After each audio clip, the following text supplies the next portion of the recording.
ముఖ్యంగా ఈరోజు మేము మీడియా ముందుకు వచ్చిన కారణం ఏంటంటే మా కాపు కమ్యూనిటీకి చెందిన పాదం మూర్తినాయుడు అనే ఒక ఆర్థిక నిపుణుడు, అట్లాగే విద్యావేత్త, మా కాపు ఉద్యమాల్లో చురుగ్గా పాల్గొన్న వ్యక్తి.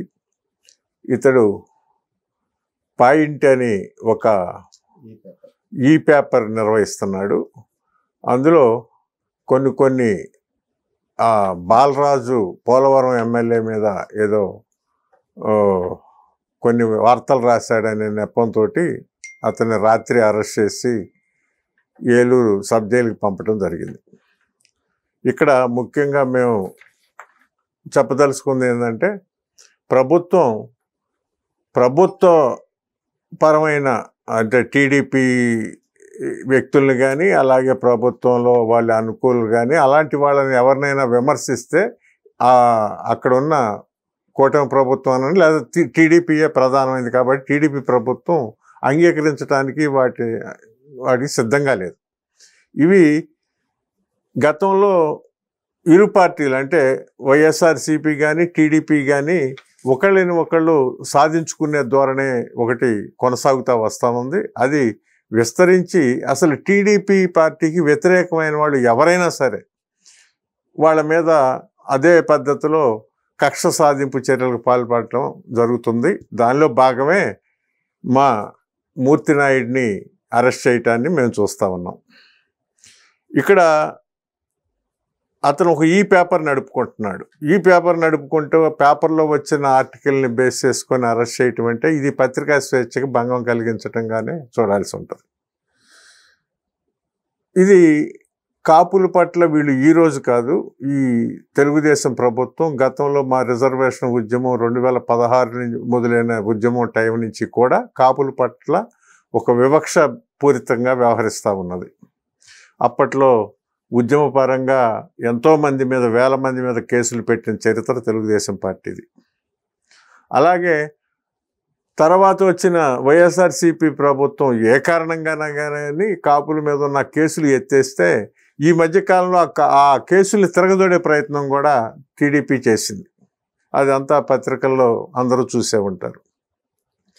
అట్లా ఈ మూర్తినాయుడిని అరెస్ట్ చేయటం అనేది కూడా అందులో భాగంగానే ఒక కాపు వ్యక్తి ఒక పేపర్ పెట్టుకొని తన అభిప్రాయాలు లేదా ప్రజల్లో ప్రచారంలో ఉన్న విషయాలను తన పత్రికలో తెలిపిన దాన్ని ఒక నేరంగా తీసుకొని అరెస్ట్ చేయటం అనేది చాలా అప్రజాస్వామిక చర్యగా మేము భావిస్తూ ఉన్నాం, ఖండిస్తూ ఉన్నాం. ఇంకొకటి ఏంటంటే తెలుగుదేశం పార్టీ అధికారంలో ఉన్నప్పుడు ఎప్పుడూ కూడా ప్రజా సంఘాలన్నీ కూడా నిర్వీర్యం అయిపోతూ ఉంటాయి. దానికి కారణం ఏంటంటే ఈ ప్రజా సంఘాల్లో ఎక్కువ భాగం నాయకత్వ స్థానాల్లో కొనసాగే వాళ్ళు చంద్రబాబు నాయుడు సామాజిక వర్గం వాళ్ళే ఉన్న కారణంగా అవన్నీ కూడా నిస్తేజంగా ఉండిపోతాయి. దానివలన ప్రజల వైపు మాట్లాడే గొంతుకులు కూడా రోజు రోజుకి తగ్గిపోతూ ఉన్నాయి. ఉద్యమాలకైతే అసలు రావట్లేదు ప్రజా సంఘాలు కూడా. ఇలాంటి పరిస్థితుల్లో ఒక కుల సంఘంగా ఉన్న మేము కాపునాడు తరపున ముందుకొచ్చి ఆ అరెస్ట్ని ఖండిస్తూ ఉన్నాం. ఇంకా పోతే ఈ ప్రభుత్వం కాపు వ్యతిరేక ప్రభుత్వం అని అనటంలో కాపునాడు ఏమాత్రము రెండో ఆలోచన లేకుండా మేము ప్రకటిస్తూ ఉన్నాం. ఎందుకంటే కాపుల సమస్య ఏ రోజు కూడా అంటే వాళ్ళు వాగ్దానాలు ఇచ్చిన తెలుగుదేశం పార్టీ 2014లో ఎన్నికల మేనిఫెస్టోలో ఇచ్చిన వాగ్దానాలకి అమలుపరచమని చెప్పి మేము ఉద్యమం చేస్తే దాని మీద మా కేసులు పెట్టి మమ్మల్ని నేరస్తులుగా అంటే వాగ్దానం ఇచ్చిన చంద్రబాబు ప్రభుత్వం నేరస్తులు వాళ్ళయి ఉండి అవి అడిగినందుకు మమ్మల్ని నేరస్తులుగా చిత్రించి మా మీద కేసులు పెట్టిన సంఘటనలు చేసింది అప్పట్లో.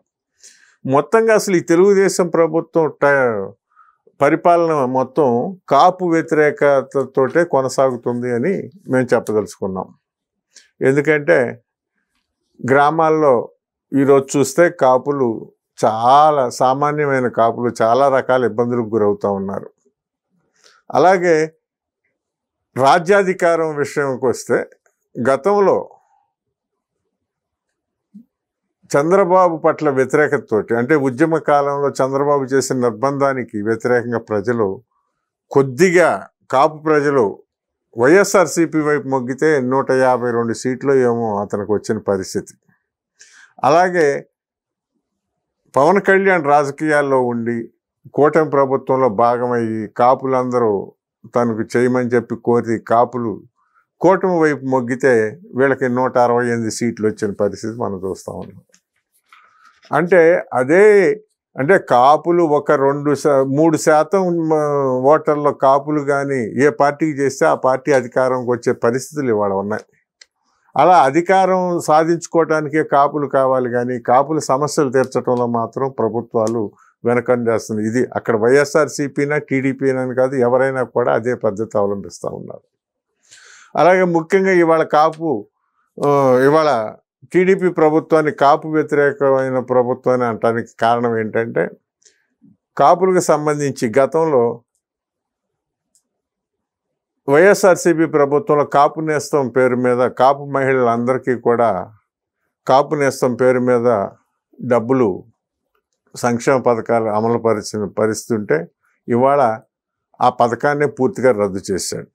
అలాగే 2014 గవర్నమెంట్లో వచ్చిన చంద్రబాబు నాయుడు ఇచ్చిన పెట్టిన కాపు కార్పొరేషన్ అన్న చూద్దామంటే అసలు కనీసం దానికి నిధులు ఏమాత్రం ఇవ్వకుండా ఆ సంస్థని నిర్వీర్యం చేసి రాజకీయ నిరుద్యోగులుగా ఉన్న వాళ్ళకి పదవులు ఇవ్వటానికే ఆ కాపు కార్పొరేషన్ ఉపయోగపడుతుంది తప్ప కాపు ప్రజలకి కాపు యువతకు మాత్రం ఏమాత్రం కాపు కార్పొరేషన్ ఉపయోగపడతలేదని కూడా మేము చెప్తా ఉన్నాం. ఇంకా ఒక ఉదాహరణ చెప్తాను. ఇది ఈ మధ్యకాలంలో ఒక పర్వతారోహకుడు, ఒక అబ్బాయి, కాపు అబ్బాయి, ఆచంట ఉమేష్ అనే బాబు పర్వతారోహకుడు. ఆ అబ్బాయి ఏదో పర్వతం ఎక్కి అక్కడ ఇండియన్ ఫ్లాగ్ అట్లాగే మరోవైపు జనసేన ఫ్లాగ్ చూయించిన కారణం ఆ సందర్భంగా, ఎందుకంటే వాళ్ళకి కొన్ని ప్రభుత్వం ప్రోత్సాహకాలు ఇస్తుంది. దానికై వచ్చి ప్రభుత్వంలో చంద్రబాబు నాయుడిని అట్లా ప్రభుత్వంలో ఉన్న అధికారులను కలిస్తే అతనికి నీవు జనసేన పార్టీ జెండా పట్టుకున్నావు, అందుకని నీకు ఇవ్వటం కుదరదు అని అన్నాడు. అదేంటి అట్లా అంటే, నేను ఇండియన్ ఫ్లాగ్ కూడా పట్టుకున్నాను కదా, ఇండియన్ ఫ్లాగ్ పట్టుకున్నా కూడా జనసేన పట్టుకోవడం తప్పు, అందుకని ఇవ్వలేము అని అన్నాడు. అదే సందర్భంలో ఒక వైఎస్ఆర్సీపీలో సానుభూతి పరుడికి అట్లాగే పర్వతం పైకెక్కి ఈయన వైఎస్ జగన్మోహన్ రెడ్డి చిత్రపటాన్ని ప్రదర్శించిన పర్వతారోహకుడికి మాత్రం ఆ ప్రభుత్వపరమైన ప్రోత్సాహకాన్ని అందించారు. దీన్ని ఏ రకంగా చూడాలి మనం అంటే, జనసేన జెండా పట్టుకున్నందుకు అతనికి ఇవ్వలేదు, అట్లాగే వైఎస్ఆర్సీపీ జగన్మోహన్ రెడ్డి ఒక ఫోటో పట్టుకొని అక్కడ ఫోటో తీయించుకున్నా కూడా అతనికి ఇచ్చాడు. అంటే ఇది కాపుల పట్ల వ్యతిరేకత తప్ప ఇంకోటి ఏమిటి చంద్రబాబు ప్రభుత్వ వైఖరి అని మేము ప్రశ్నిస్తూ ఉన్నాం. అంతేకాకుండా ఇవాళ మూర్తినాయుడు అరెస్టు కూడా చూడండి. ఇవాళ పత్రికా స్వాతంత్రం, లేకపోతే పత్రికల్లో రకరకాలైన ఆరోపణలు చేస్తాను, రకరకాలుగా వార్తలు వస్తూ ఉంటాయి. వాటన్నిటి మీద అరెస్టులు జరుగుతున్నాయా? ఇంతకంటే మూర్తినాయుడు ఏవో కొన్ని మంత్రి మీద ఎమ్మెల్యే మీద వస్తున్న ఆరోపణలు ప్రజల్లో చెప్పుకుంటున్న విషయాలే ఆయన పత్రికలో రాస్తే అందుకోసమే అతను అరెస్ట్ చేశారు. అరెస్ట్ చేసి భయపెట్టడం తప్ప మరొకటి ఏమీ కాదు. ఎందుకంటే ఇంతకంటే పెద్ద పెద్ద వార్తలు ఇవాళ టీడీపీ అనుకూల మీడియాగా ఉన్నది చూస్తే వాళ్ళు చాలా పెద్ద పెద్ద మాటలు పెద్ద ఇవి వాడేస్తుంటారు, మీరు టీవీలో చూస్తూ ఉంటారు. అవన్నీ కూడా నేరాలు కావు, తప్పులు కావు, వాళ్ళ మీద కేసులు పెట్టరు, కేసులు పెట్టబోయినా కూడా ఎవరు కేసులు రిజిస్టర్ అవ్వవు. కానీ వాళ్ళకి వ్యతిరేకంగా రాసేవాళ్ళు ఎవరైనా సరే ఉన్న వాస్తవాలు రాసినా కూడా అరెస్టులు చేసి భయభ్రాంతులు చేసే పరిస్థితులు నేను కొనసాగుతాం. ఈ యొక్క వైఖరులన్నింటినీ కూడా మేము ఖండిస్తూ ఉన్నాం. ముఖ్యంగా మా కాపు జాతి పట్ల తెలుగుదేశం పార్టీ వైఖరి మార్చుకోకపోతే మేము ఖచ్చితంగా ఉద్యమ బాట పట్టాల్సి వస్తుందని కూడా ఈ సందర్భంగా మేము ప్రకటిస్తూ ఉంది కాపునాడు. కాబట్టి మూర్తి నాయుడిని వెంటనే విడుదల చేయాలి, అతని మీద ఉన్న కేసులన్నీ కూడా రద్దు చేయాలి.